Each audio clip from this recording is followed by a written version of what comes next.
guys, it's the Train Freak here, and I just wanted to give you my weekly layout update and show you what I'm working on next.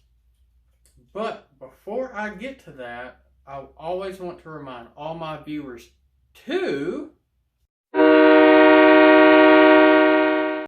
and make sure you fill in the bell so that way you receive future notifications of all my videos, including my layout updates, how-tos, part of, being on the Sidetrack Sunday cruise, so that way you can attend my live shows every third Sunday. Speaking of Sidetrack Sunday, tonight we have John with the Schuylkill River Valley, which is on a card up above, at 8 o'clock Eastern Time tonight. So make sure you attend that. And always don't forget to hit the thumbs up. That helps with YouTube's algorithms. Now, before I continue, I would like to thank my loyal supporters, which would be my Patreons, for help, with, this video and all my future videos. And also, other ways you can support my channel is with my Teespring store. You can get a shirt like this, or some other cool swag too. And I also have a PayPal link in the, description below, and you can just send a, one-time donation if you'd like to. And that just helps, me to be able to get more content for the video and, in this channel, and also prizes for my loyal subscribers. So let me show you what I've done since the last layout update, because I want to say the last one showed the Helix finish line in sight. We're finished. So let me show you what I've done, and then I'm going to show you what I'm going to be working on next and show you how I'm going to do it. So just bear with me and we will get right to it. Alright, ladies and gentlemen, the Helix is officially finished. Ta-da! Well, except for the platform for level 2. Now, I still got to work on that. And so this is some of the stuff I've done. And I can't remember if I've done this in the last update or not. But I built in a transition wall, and I know that's hanging there for a reason. But I did put in a little tunnel portal, which will be hidden. So that way you cannot see the Helix from this side. And then if you look up here, there is a height difference. And that height difference is there for a reason. The reason being is I want to make it look like the train was coming out from the back side of the scene, which you cannot see, and it just comes around. What's going in the middle here will be kind of like a table, but it will be a sawmill, the big sawmill complex that you've been seeing. I've been buying all the parts. Now, if you notice, I'm going to come over here, you can see how this 1x4 is up higher than this one.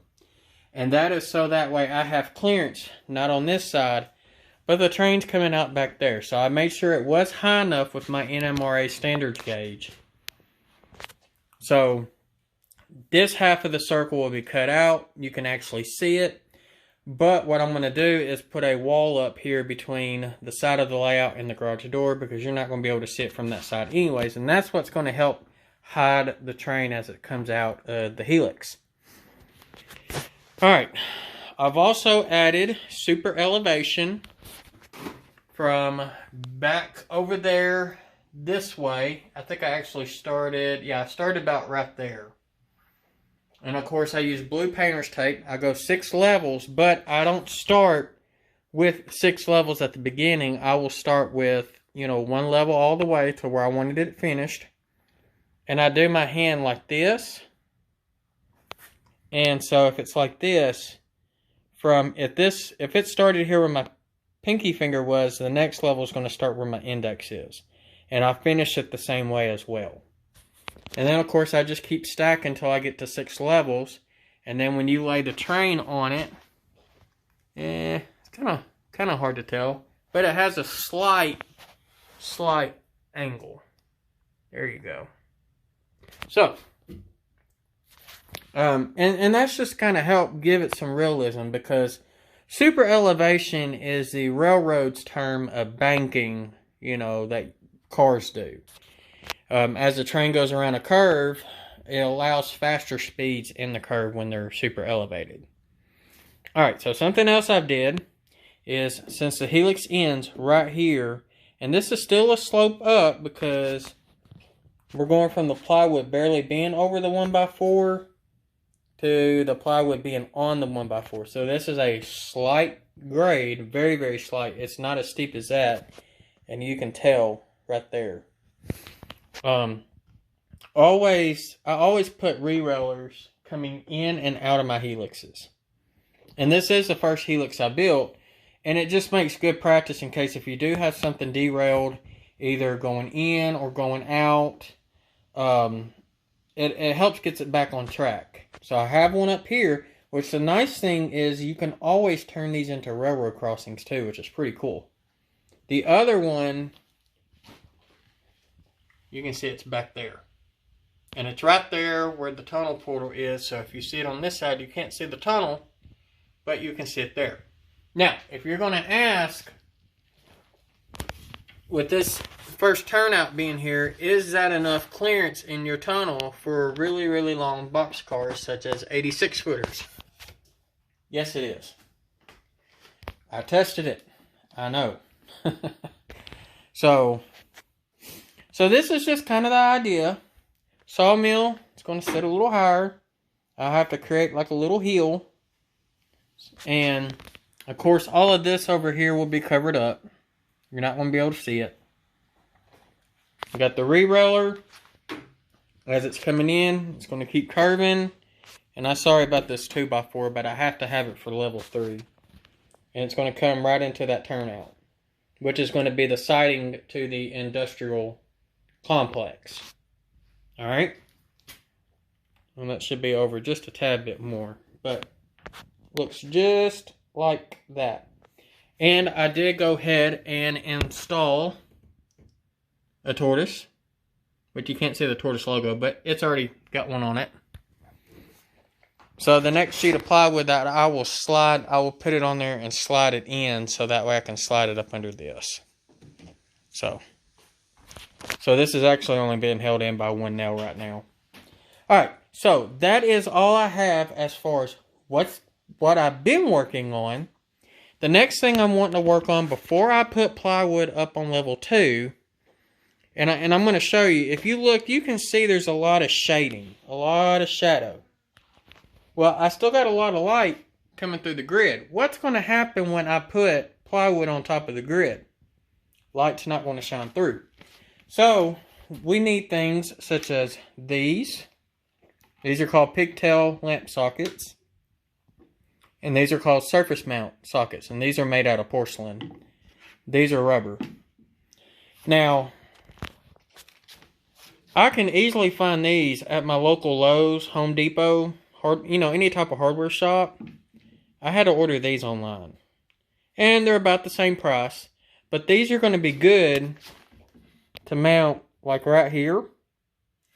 Where since I put, two rows of 1x4s, I can drill a hole and put that one there, down up in it.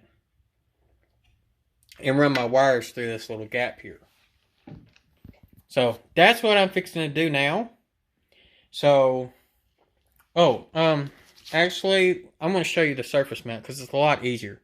So, let me go get my tools and stuff, and I'll show you exactly how we put this in. Okay, so, I got all my stuff, so we're going to do the easiest one first. Now, like I said, this is a surface mount lamp socket.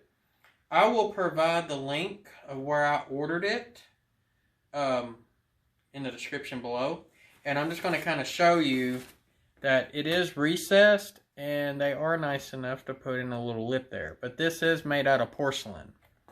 So, what we're going to do, and I got Miss Freak over here videotaping me. So, Miss Freak, come on over because you're going to need to catch all of this. And if you block my light, I understand.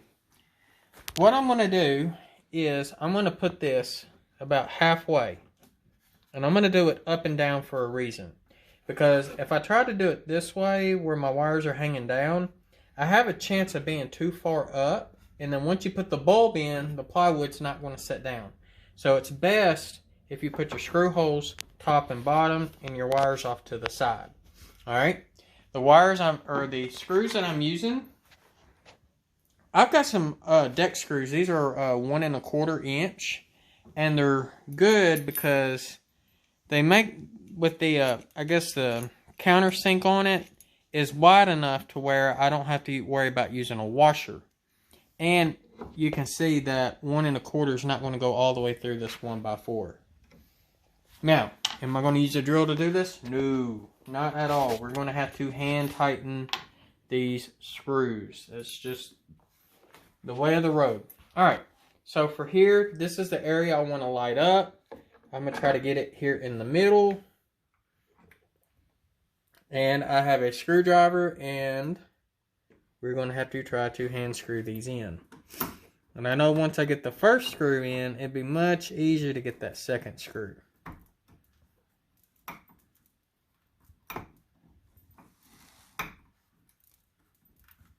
There we go.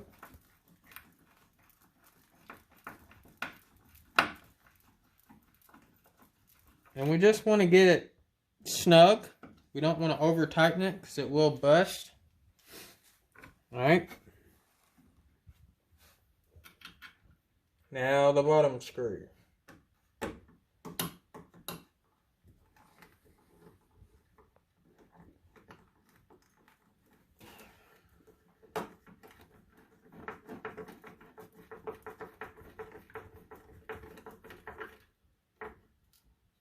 Alright, and you can see that is on very, very solid, okay? Meaning now, well, I didn't bring my light bulbs. We'll do the light bulbs here in a little bit. So that is the surface mount type, which I will be using more of these because like on this side of the layout, all I have is this 1x4 on the front. I don't have two that are very close together like this. Now this part here is going to get fun, and I'm going to have to move a few things out of the way because I don't want to damage anything. Probably best if I just take the whole bridge out.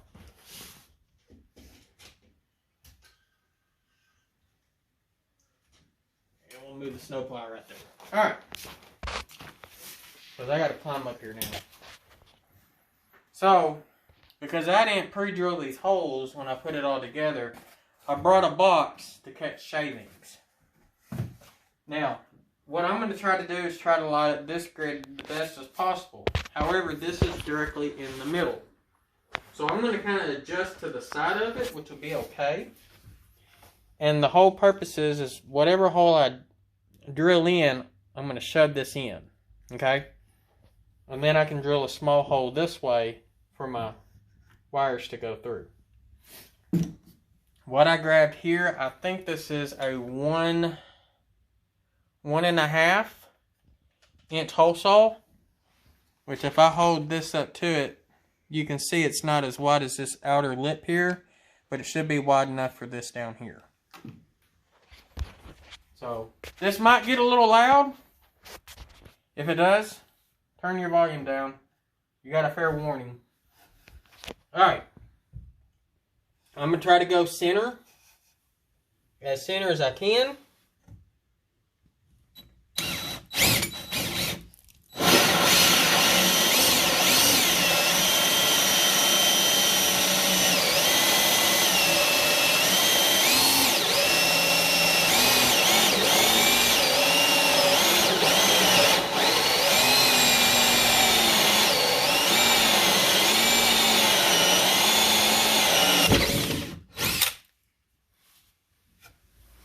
Alright, we got a perfect hole.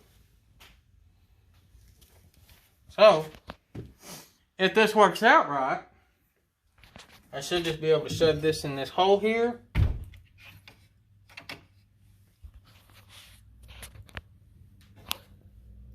And there's our socket. And this is actually in there pretty snug too, so that worked out perfectly. Alright, so now, and if you look, the box caught most of the shavings. Not all of them, but most of them. I still need to clean this up anyways. And then, of course, get your handy dandy screwdriver and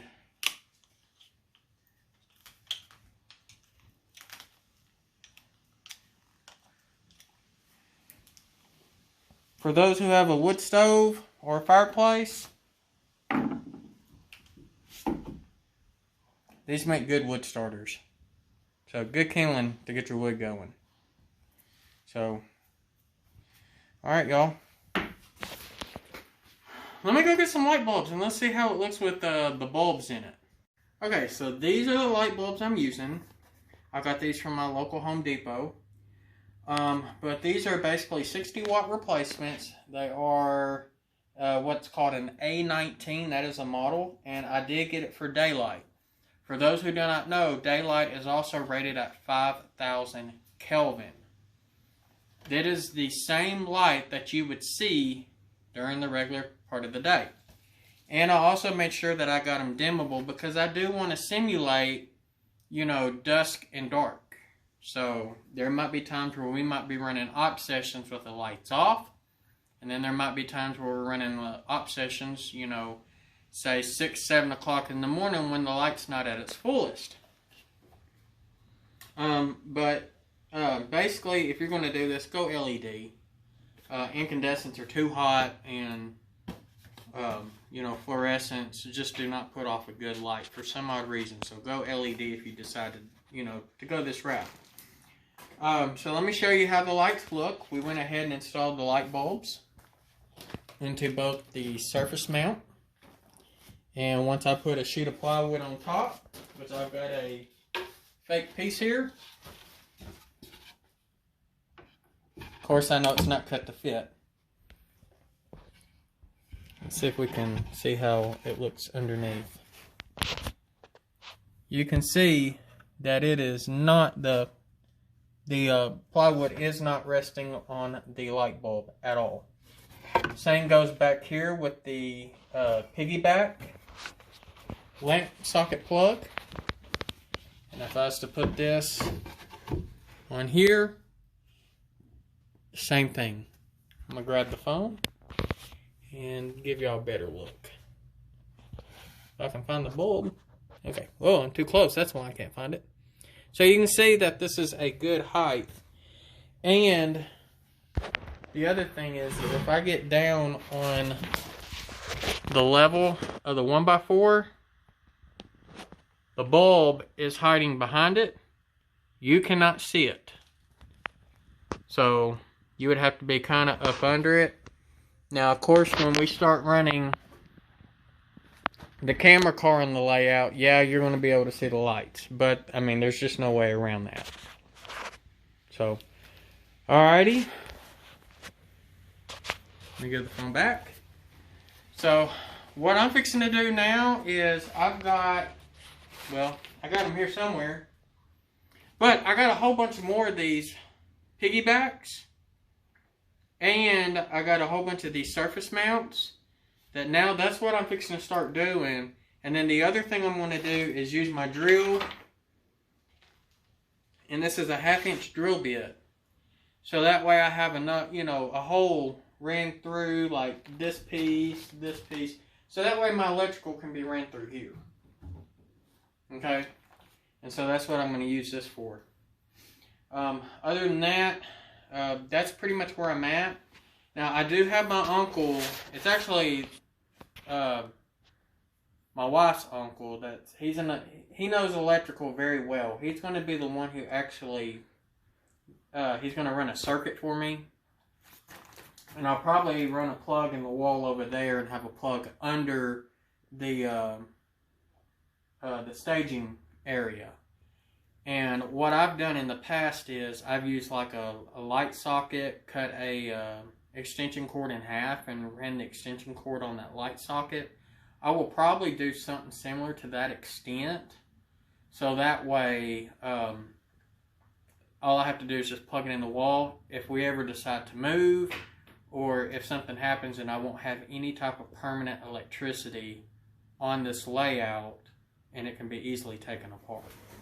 So, other than that, I'm going to let y'all have at it. I hope y'all have a great week to come. Be safe out there. And if you haven't subscribed, make sure you subscribe. Bell, hit the notifications, all. So that way you can receive it on your smartphone or tablet. Thumbs up. Feel free to comment. All right, y'all. Be safe out there. Happy railroading.